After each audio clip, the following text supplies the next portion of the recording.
Halo teman-teman properti investor atau juga teman-teman cost owner, kembali berjumpa dengan saya Willy Steven di channel Deal with Willy.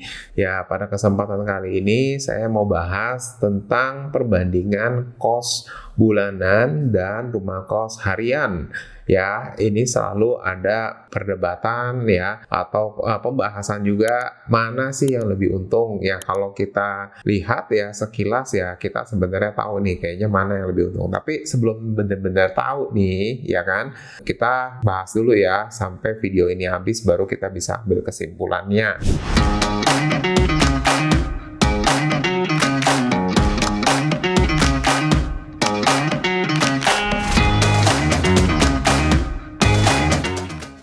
Ya, kalau kita bicara rumah kos ya pada umumnya itu pasti rumah yang disewain ya dengan banyak kamar ya, disewain secara bulanan ya, yang artinya kita dapatin income secara bulanan sekali dalam sebulan. Nah, tapi dalam perkembangannya banyak juga nih ternyata ya rumah kosnya akhirnya disewain harian. Nah, kalau kita lihat ya kenapa sih orang sampai mau jadiin kos harian? Ya, sekarang kita hitung aja. Ya, kalau kita misalkan punya rumah kos katakanlah di Jakarta ini kita sewain ya dengan harga seperti pada umumnya ya kita contohlah 2 juta rupiah, kemudian kita sewain selama 1 bulan ya berarti kita dapatkan income 2 juta selama sebulan ya. Kemudian kalau kita sewain secara harian ya itu bisa laku katakanlah 150 sampai 200 ribu per hari ya, atau kita ambil 200 ribu lah gitu kan ya, 200 ribu per hari itu berarti kalau dalam waktu 30 hari itu kita dapat potensi sampai 6 juta. Ya oke lah katakanlah kita nggak tiap hari keisi juga ya, kita dapatin ya sekitar 5 juta lah.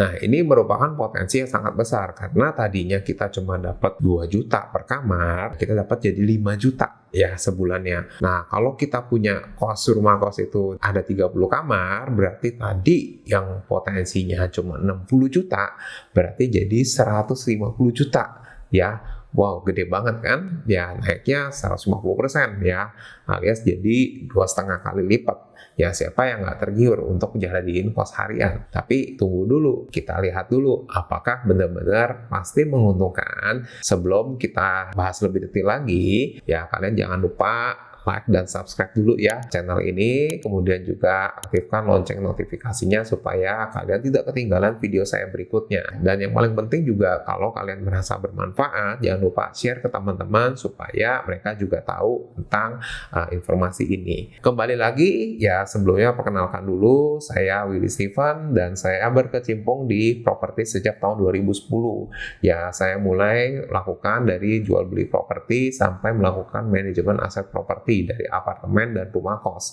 Dan pada kesempatan kali ini saya bantu share pengalaman saya supaya kamu bisa mendapatkan insight dan juga pengalaman serta ya lebih mudah untuk menjalankan bisnis properti yang ingin kamu jalankan. Ya, oke, balik lagi. Kalau kita bicara rumah kos dari yang bulanan dan harian, mana sih yang benar-benar lebih menguntungkan? Sekilas memang kalau kita perhitungkan tadi kos harian itu potensinya jauh lebih besar. Tapi kita juga harus memahami bahwa untuk mendapatkan pendapatan revenue sebesar itu, yaitu juga harus ditunjang beberapa hal. Seperti misalnya dari sisi operasional. Ya, dari sisi operasional tentunya kalau kita punya kos bulanan, biasanya itu satu orang penjaga kos saja itu sudah bisa mengerjakan banyak hal. Tetapi kalau kita menjadikannya kos harian, itu satu orang yang biasanya kerja secara satu hari untuk mengurus semua operasional rumah kos, itu minimal harus menjadi 3 orang. Itu udah standar minimalnya. Kenapa bisa begitu banyak? Ya karena kerjaannya akan jadi lebih banyak. Ya, pada kesempatan ini saya akan menjelaskan kenapa kita membutuhkan banyak orang untuk ya mengurusi rumah kos tersebut. Yang pertama dari sisi operasional ya tentu aja ya ketika setiap harinya ya ada orang yang keluar masuk untuk nginap di rumah kos kita ya setiap kamarnya, tentunya ini akan menjadi hal yang sangat besar ya. Bayangkan kita lihat ya misalnya ya, dalam 30 hari itu biasanya per kamarnya hanya 1 orang. Itu pun kalau selalu ganti penyewa tiap bulannya. Itu sekarang dalam 1 bulan itu menjadi ya katakanlah 20-30 orang yang bergantian penyewanya setiap kamarnya. Berarti kamu bisa bayangkan ya, setiap bulannya itu berarti ada sekitar minimal ada 600 orang yang check in dan check out. Ya tentunya itu sudah minimal sekali ya untuk dijalankan untuk 3 orang.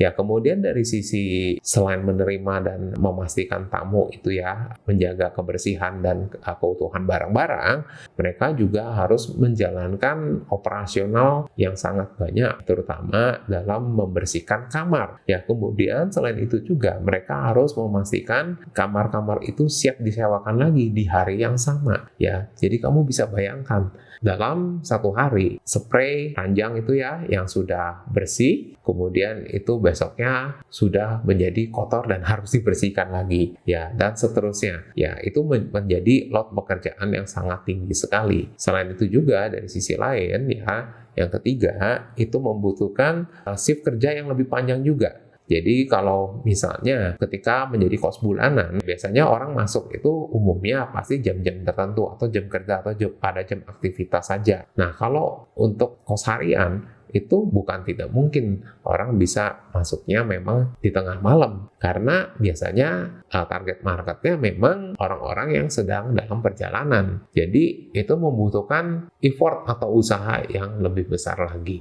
Nah, jadi setelah kita mempertimbangkan ya antara potensinya dengan pengeluarannya yang sudah pasti, maka kita bisa ambil kesimpulan bahwa belum tentu kos harian itu bisa lebih menguntungkan daripada kos bulanan. Jadi dari pengalaman kami ya untuk mengelola rumah kos, ya tentunya kita bisa mengambil jalan yang terbaik ya bagaimana supaya rumah kosnya bisa menguntungkan. Misalnya kalau tadi saya sudah memberikan contoh, rumah kosnya ada 30 kamar, ya itu berarti ya tentu aja untuk memenuhi sebagian besar kamarnya itu kita bisa lakukan dengan isi bulanan terlebih dahulu. Nah kemudian memang ketika okupansi kita sedang tinggi pun itu biasanya masih ada kamar-kamar yang kosong. Nah, dari kamar-kamar yang kosong itulah dengan permintaan yang ada kita bisa maksimalkan dengan sewa jangka pendek atau kos harian itu. Tetapi pada prinsipnya kita pun tidak pernah melabeli kos yang kita jalankan itu sebagai kos harian. Jadi tetap pada prinsipnya kita sebagai pemilik kos tentu ingin mendapatkan pendapatan yang maksimal. Pendapatan yang saya maksud di kali ini adalah profit ya, artinya pendapatan bersih yang kita terima.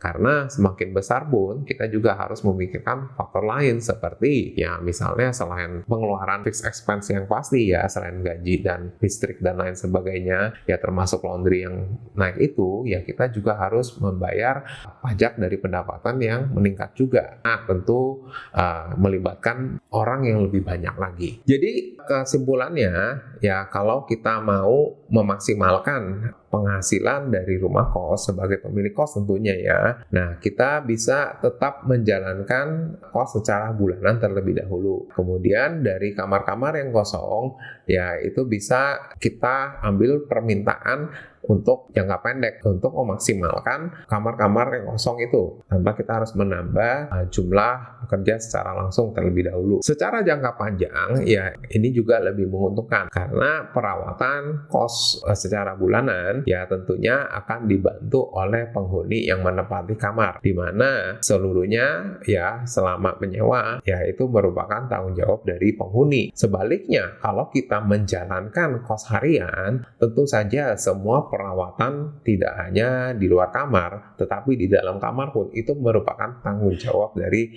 pemilik rumah kos. Dan tentu aja rumah kos yang disewakan secara harian, ya itu akan memberikan penyusutan atau kerusakan bangunan yang lebih cepat dibandingkan dengan rumah kos bulanan. Baik, itulah yang bisa saya sampaikan pada video kali ini. Kita ketemu lagi di video saya selanjutnya. Terima kasih dan bye-bye.